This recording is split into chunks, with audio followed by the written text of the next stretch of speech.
मशरक़ी केओ के सूबा अनहुई के दारुल हुकूमत हैफ़ी में रिवायती चीनी तिब यानी TCM की सेहत अफ़ज़ा सक़ाफ़त के फ़रोग़ के लिए एक ख़ुसूसी मेला मुनक़िद किया गया है, जिसका एहतमाम Anhui university of Chinese medicine से मुंसलिक दूसरे तदरीसी हस्पताल की तरफ से किया गया है।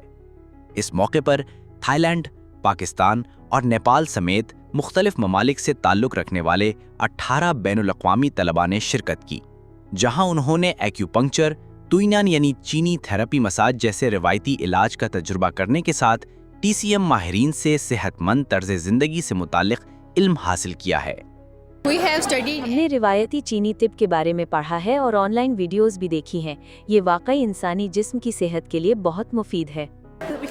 हाल ही में हमने रवायती चीनी तिब और इसके जिस्मानी सेहत पर मस्बत असरात के बारे में आगाही हासिल की है। वक्त के साथ लोग इसके बारे में सीख रहे हैं और आगाही बढ़ रही है। नेपाल के दारुल हुकूमत खटमंडू में रिवायती चीनी तिब यानी TCM के चंद मराकिज़ पहले से मौजूद हैं। मेरा ख्याल है कि हमारी हुकूमत चीन के साथ ताउन के इम्कानात पर संजीदगी से गौर कर रही है ताकि रिवायती चीनी तिब मुल्क भर में मुतारिफ करवाया जा सके। रिवायती चीनी तिब मुख्तलिफ बीमारियों के इलाज में मुअस्सर साबित हो रहा है।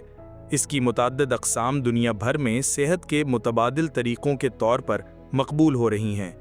ऐसे में चीनी तिब को आलमी सतह पर मुतारिफ करना न सिर्फ तिब्बी शोबे के लिए मुफीद है, बल्कि इससे मुख्तलिफ अक़वाम के दरमियान सेहत के शोबे में तावन भी फ़रोग़ पाएगा।